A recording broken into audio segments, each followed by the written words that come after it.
Recently इन्होंने paper पहली बार paper दिया हाँ, फर्स्ट अटेम्प्ट। और फर्स्ट टाइम अटेम्प्ट के अंदर ही आपने नेट क्वालिफाई किया। Yes. स्ट्रैटेजी एक बार डिस्कस करते हैं, एग्जाम को कैसे अप्रोच किया उसके बारे में थोड़ा बताओ। So basically my foundation was that I need to clear my all the classes first. अच्छा, पेपर नंबर 1 पेपर नंबर 2 के अंदर अप्रोच किस तरीके से? So दोनों में मतलब MCQs प्रैक्टिस ही रहा था सर। और बच्चों को कुछ कहना चाहते हो last? One thing I should say is, despite of trying to do just MCQs and mugging up 1000 MCQs, one should go and make your foundation strong.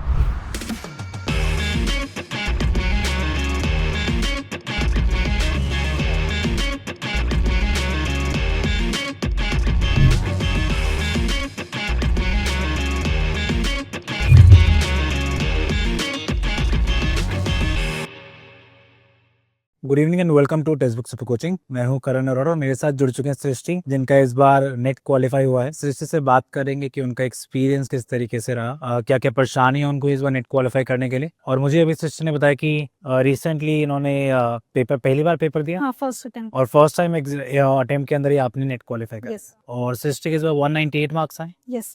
198 marks आए और काफी अच्छे मार्क्स हैं। होपफुली एक्सपेक्ट कर रही होगी किस तरीके से JRF निकल जाए, Yeah, so yes. But net qualify होगा, लेकिन नेक्स्ट टाइम जरूर Yeah, sure. हम JRF क्वालिफाई करेंगे।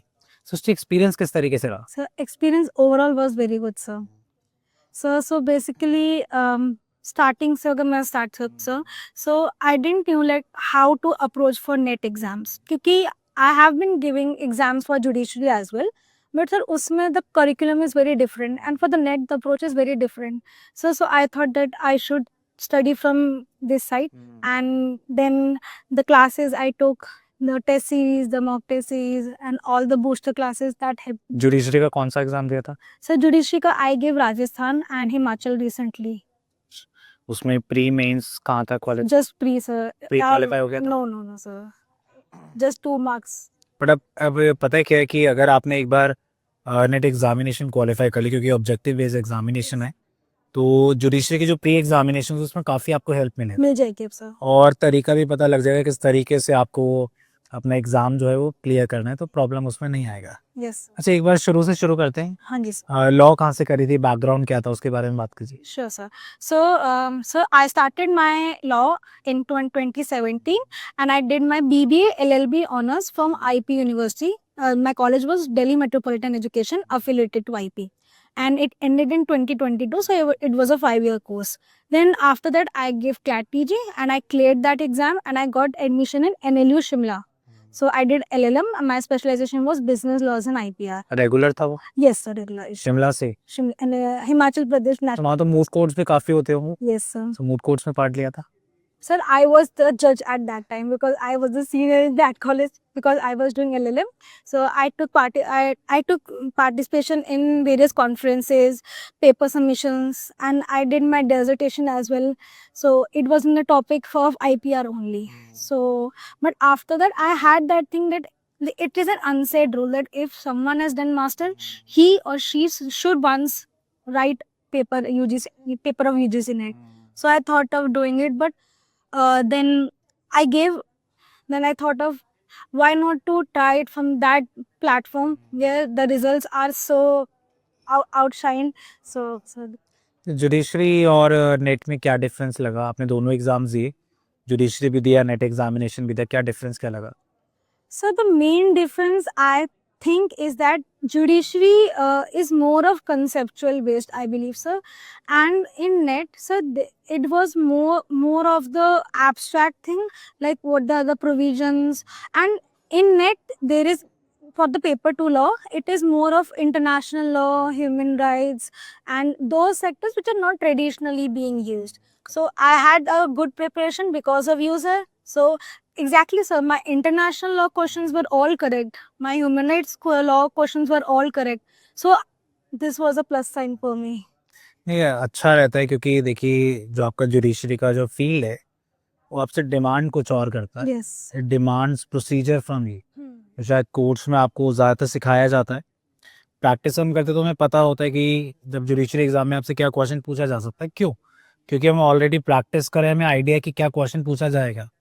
लेकिन नेट एग्जामिनेशन आप सोचिए कि आपका अकेडमिक्स बेस्ड एग्जामिनेशन है, और आपको ये भी देखना होता है कि जब नेट एग्जामिनेशन आप दे रहे हो तो आगे चल के आप क्या करोगे एकेडमिक्स के फील्ड के अंदर रिसर्च जब आप करोगे तो वहाँ पर आप इंटरनेशनल रिलेशंस में आप रिसर्च वर्क करोगे कि यूएन में रिसर्च वर्क करोगे तो ये सारी चीज़ें देखनी पड़ती है इसीलिए आपका जो सिलेबस है उस एस्पेक्ट के अंदर काफ़ी वाइड आपका सिलेबस यस है तो ये डिफरेंस आपको देखने को मिलेगा प्लस ऑब्जेक्टिव और सब्जेक्टिव का तो तो डिफरेंस है ही डिफरेंस रहता ही वो है तो सर डिफरेंस रहेगा लेकिन वो डिफरेंस वहाँ पर भी कवर हो जाता है जब आप पर्सनल प्रोफेसर का एग्जामिनेशन देते हैं यस सो वो वहाँ पर ब्रिज कम हो जाएगा लेकिन सिलेबस इस रिस्पेक्ट में आपका वास्ट ज़रूर रहेगा नेट और अगर हम जुडिशरी की बात करें अच्छा मूट कोर्ट्स भी आपने बोला जज किया तो मतलब जज की कुर्सी पे बैठने का एक्सपीरियंस थोड़ा सा है और अब कॉलेज टीचिंग लाइन के अंदर कैसे एकेडमिक्स लाइन कैसे चूज करी Sir, to be very honest, sir, academics was not something on my note,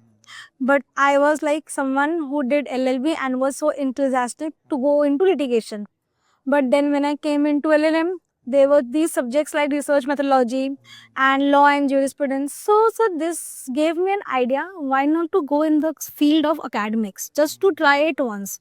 Because if the knowledge I am getting from such esteemed professors, then why can't I contribute in this academic field and then disseminate my information to other students for the coming generations? So by this, sir, I got into this academics field. पर एक चीज़ और भी है कि आप कोई भी profession करोगे ना अगर आप एक बार टीचिंग लाइन में आ जाते हो या पढ़ाना एक बार अगर आप शुरू करते हो मैंने भी एक्सपीरियंस किया है कि जब मैं खुद पढ़ता था और जब मैं पढ़ाता हूँ Yes. बहुत डिफरेंस है जो आपकी जो अंडरस्टैंडिंग है वो एकदम से अलग लेवल पे पहुंच जाती है टीचर का मतलब ही यही होता है Yes, sir. कि आप वो उसको उस हद तक समझ सके और कई बार पता है क्या होता है सृष्टि की जब हम लेक्चर्स भी दे रहे होते हैं तो लेक्चर्स के अंदर से बातें निकल के आ जाती Sir, I saw you while giving some lectures that you are telling something and then you are suddenly इस चीज का ये इंटरप्रिटेशन भी तो हो सकता है and then you are telling it to the students like you can interpret this in this form so this happens I कई बार हम भी बहुत सरप्राइज होते हैं कि यार मैं ये पढ़ा के आ गया sir you mentioned once that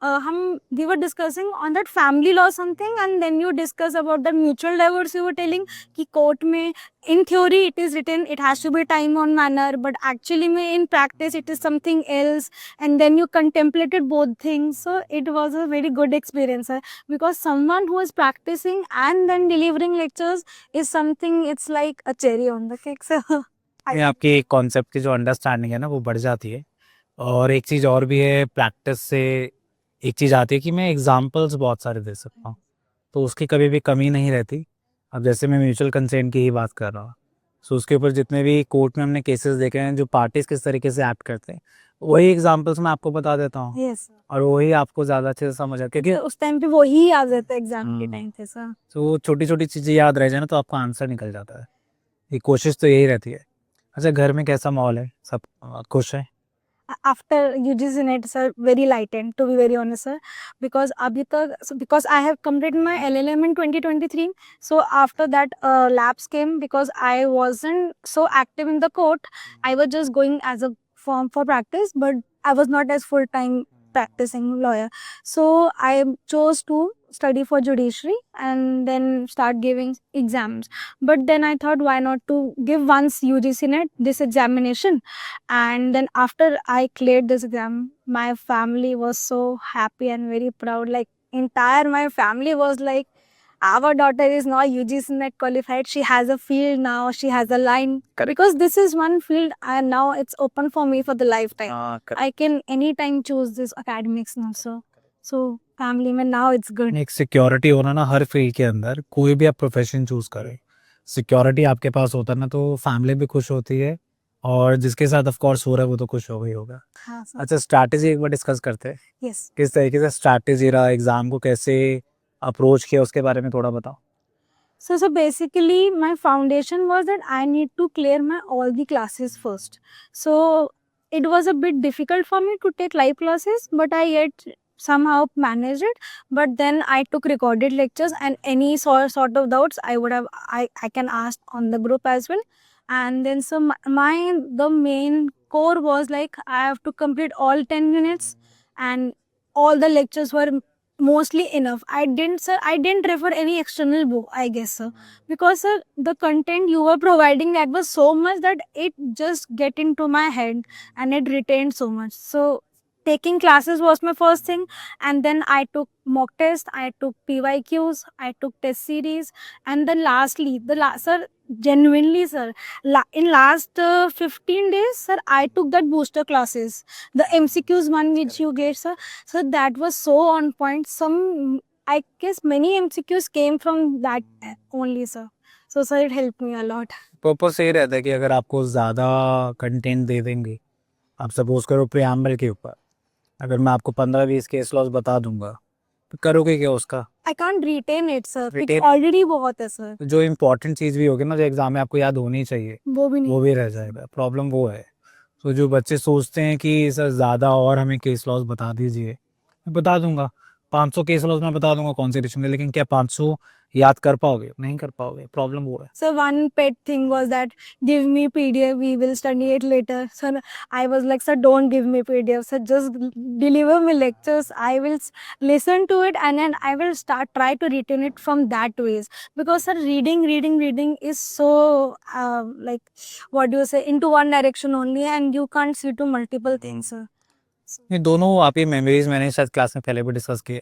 आपकी ऑडियो विजुअल मेमोरी दोनों काम करते हैं। जब आप लेक्चर देखते हो ना, तो आप देख तो रहे क्वेश्चन भी पढ़ रही हो। जैसे आपने कोई क्लास देखी तो आपका सामने बोर्ड पे आपका क्वेश्चन दिख रहा है, उस क्वेश्चन को रीड करो और साथ साथ मेरी ये बात सुनो।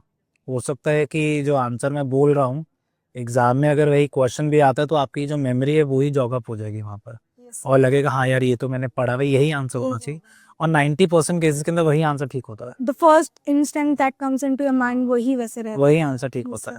तो एग्जाम ये भी नहीं है कि आपको एग्जैक्टली पता होना चाहिए कि यही आंसर है, लेकिन अगर आप गेस भी कर सकते हो ना आपकी ऑफ कोर्स मेमोरी से कि अगर आपने वो पढ़ रखा तो भी आपका वो क्वेश्चन जो ठीक हो जाएगा और आपको 2 मार्क्स मिल जाएंगे। Yes, sir. अच्छा, पेपर नंबर 1 पेपर नंबर 2 के अंदर अप्रोच किस तरीके से रहा?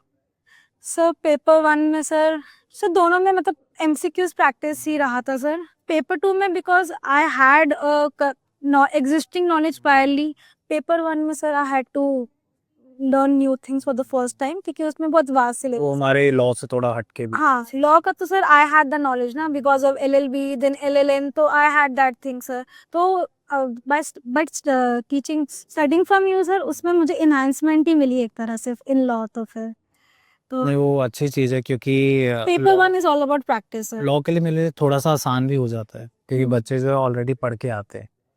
अच्छा, कुछ नई चीज़ अगर मैं सिखाने की कोशिश करूँ लॉ वाले बच्चों को, जैसे मैं पेपर नंबर 1 की बात कर रहा हूँ, तो वो बहुत एडमेंट होता है कि मैं क्यों पढ़ूँ, ये तो मेरी फील्ड से ही नहीं यार, मैं तो कुछ अलग ही पढ़ रहा था, अब मुझे ये क्या पढ़ा रहे हैं। प्रॉब्लम ये कि जब आपके सिलेबस के अंदर है, सिलेबस मैंने तो बनाया नहीं है, जिसने बनाया उससे जाके लड़ो या तो पढ़ लो, और पढ़ लोगे तो आपका ज़्यादा बेटर रहेगा। ज़्यादा बेटर रहेगा, टाइम भी वेस्ट कम होगा और लाइफ में कुछ अच्छा कर भी पाओगे।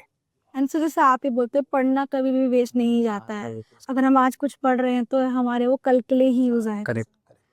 मतलब अगर आप ध्यान से पढ़ोगे और ध्यान से सुनोगे चीज़ें ना, तो एटलीस्ट आपकी पर्सनालिटी डेवलप होगी। और मैं तो ऑफ कोर्स सब बच्चों को बोलता हूँ कि देखिए, आप नेट क्वालिफाई करने की कोशिश कर रहे हो, अकेडमिक्स में आने की कोशिश कर रहे हो, स्टार्ट स्पीकिंग। जितना बोलोगे उतना बेटर रहेगा, उतना फ़ायदा होगा, क्योंकि आगे चल के कॉलेज में अगर बोलेंगे चलो जाओ आप स्टेज पे जाओ अपना लेक्चर डिलीवर कीजिए, क्या कर पाओगे? आधे से ज़्यादा बच्चे वहाँ पर डर जाएंगे। तो हाँ, एक सेटबैक रहेगा थोड़ा, क्योंकि इतना हैबिट में नहीं रहेंगे तो शायद एक सेटबैक रह सकता है। स्टार्ट स्पीकिंग, चाहे मिरर के सामने खड़े होके, चाहे अपने पेरेंट्स को या 2-4 बच्चे पकड़ के अपना उनको पढ़ाना शुरू करो। पढ़ाओगे तो समझ आएगा कि किस तरीके से पढ़ाना है, that will be better for you. Yes sir. अच्छा, और बच्चों को कुछ कहना चाहते हो lastly? One thing I should say is, despite of trying to do just MCQs and mugging up 1000 MCQs, one should go and make your foundation strong.